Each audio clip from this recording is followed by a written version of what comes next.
Okay, and welcome back. We are here at the Plaza Galleria broadcast booth, and we're right off San Francisco Street on the Santa Fe Plaza. Plaza Galleria is your premier shopping experience in Santa Fe from the Old West to today and beyond.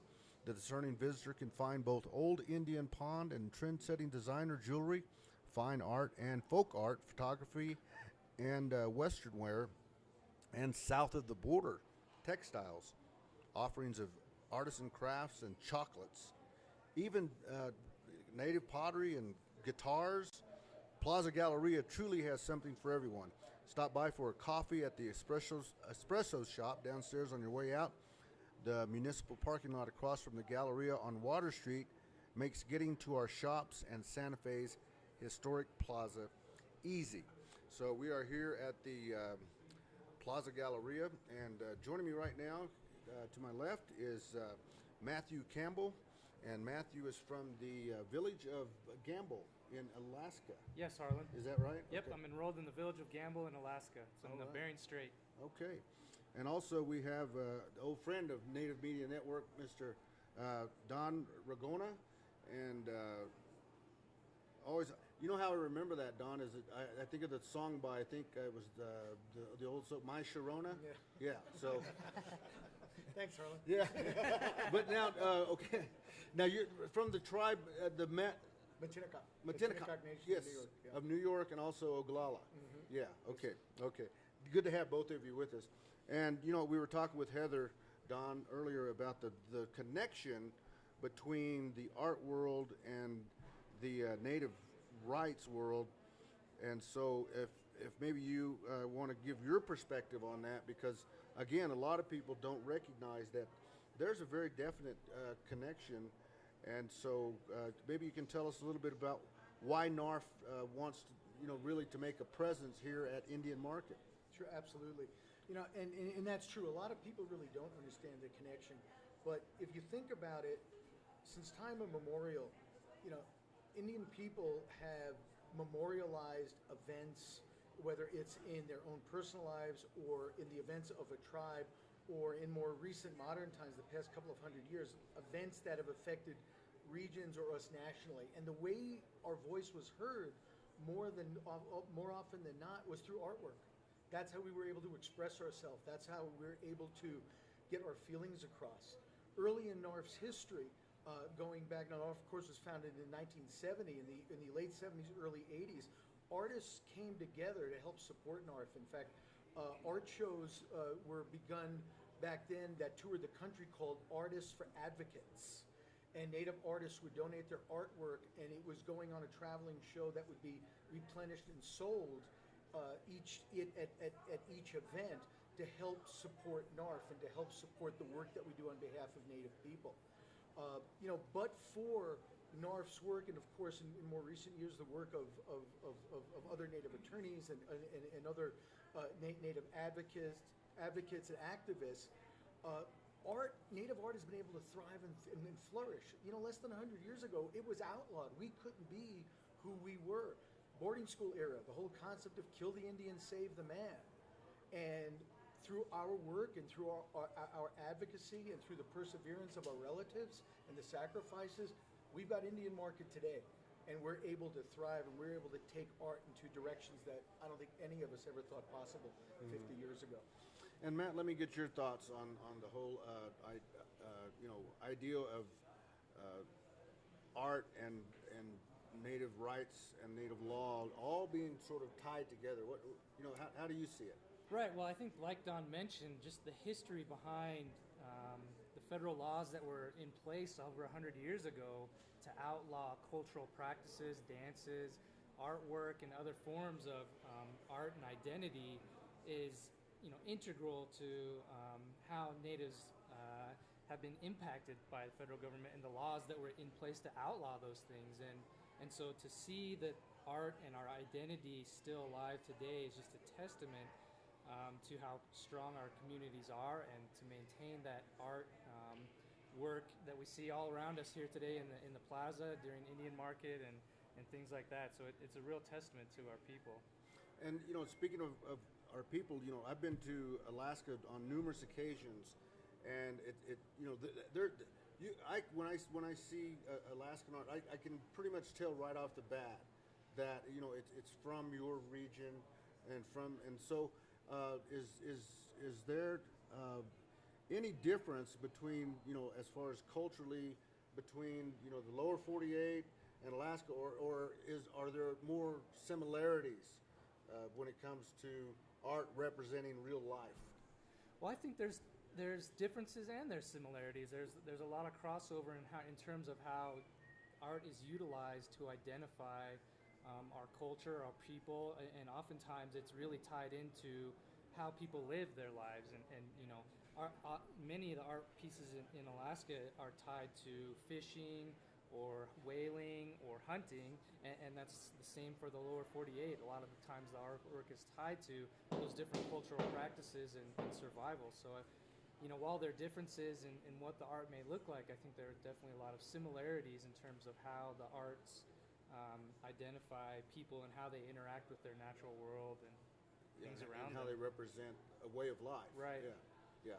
Okay. One thing I want to bring up is that these commercials that we're seeing for Native American Rights Fund. I mean, I think I saw a one-page ad in my Sports Illustrated that I got the other day, and so tell me a little bit more about that. It's and I see them on TV, and I don't know if those are national ads that you see on like CNN and things like that. Are those running all across the country? They are running nationwide. Comcast came to us as they did actually to a number of other Native organizations, both local and national. And they saw the importance of getting the story of Indian country out, to their credit. And what they did was they essentially granted us funds to produce a number of PSAs, and I think the number is like 2 or 3, that they had a professional producer come in. We went down to the Northern Ute Reservation.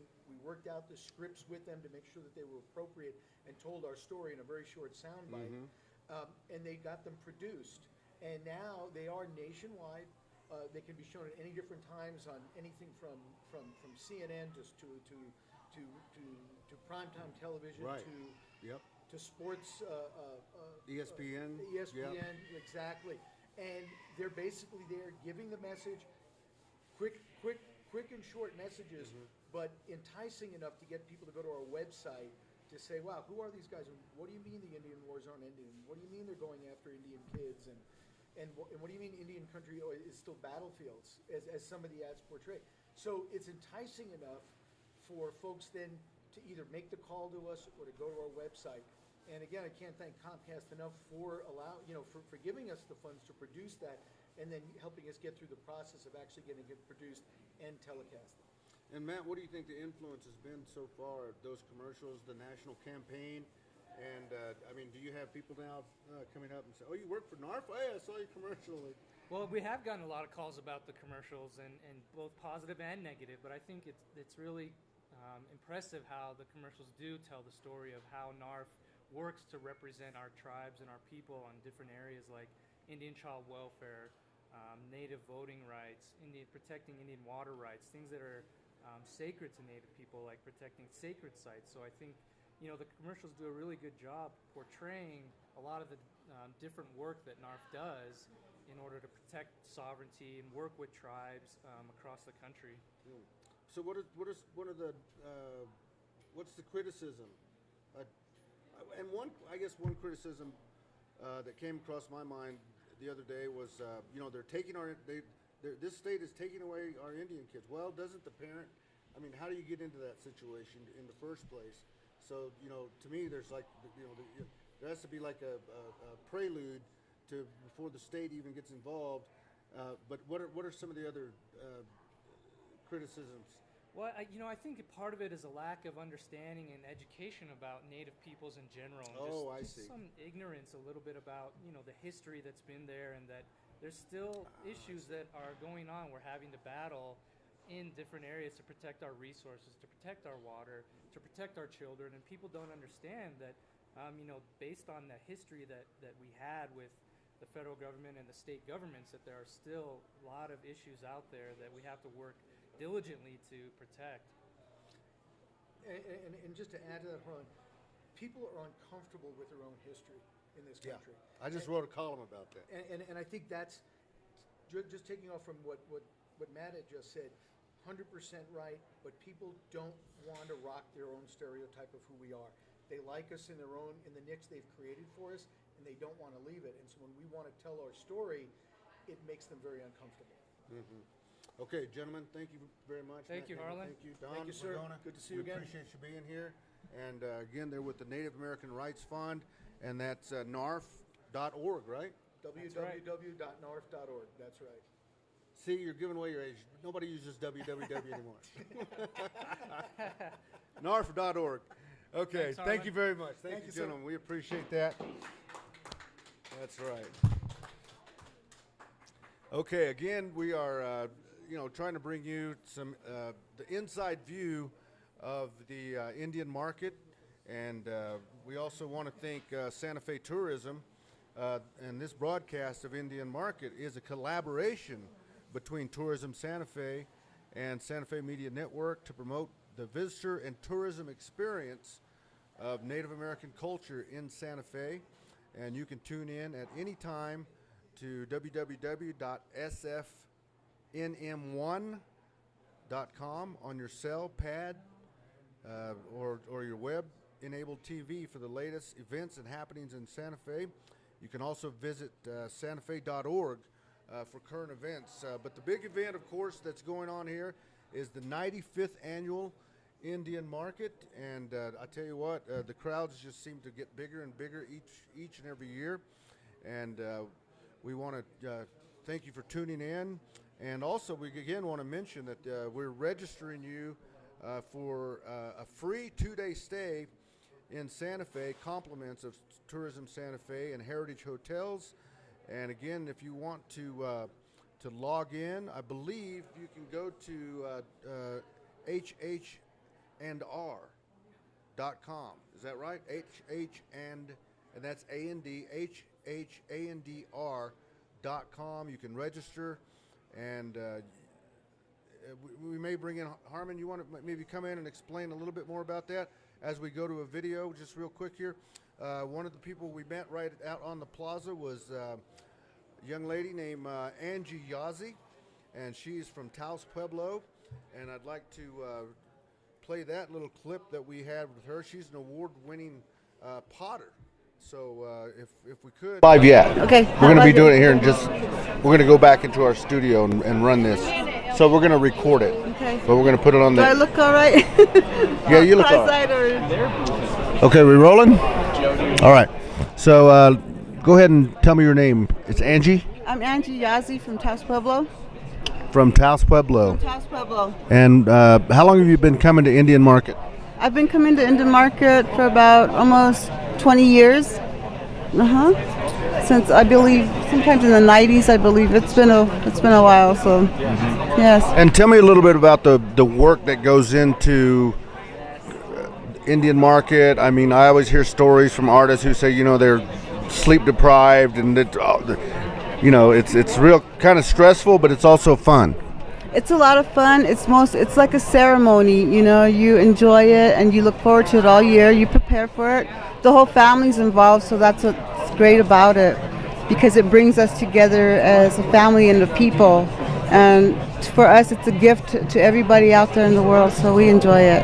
For us, it's not a sacrifice. Once we get here, we forget all about the stress that went into it, so it's really great.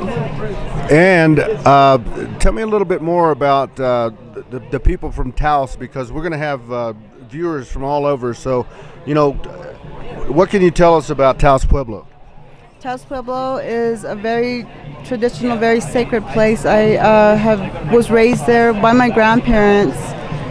You must come see it. We're getting a lot of people from all over the world coming to visit, and micaceous clay now is getting a lot of exposure, which is great for us. It brings a lot of, helps a lot of young people with our economy, and we just appreciate all the visitors that come see us. And tell me a little bit more about your work. I see you've got a ribbon here. So tell me about that. I I've actually been blessed with many awards. First place here at Indian Market in past years as well. Yeah, different places. I've done the herd where I've taken classification awards as well.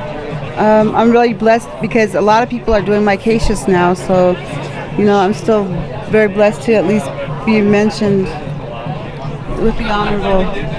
What is micaceous? Micaceous is the clay itself has a glittery that you see in it, and it's naturally occurring when we go dig at our local pits. So we don't add anything to the clay. It's already in the clay. The temper, I guess, is the mica. And so these are all hand coiled. I don't use a wheel, ever use a wheel. And the pit firing dates back to the 1200s. It's an old traditional firing.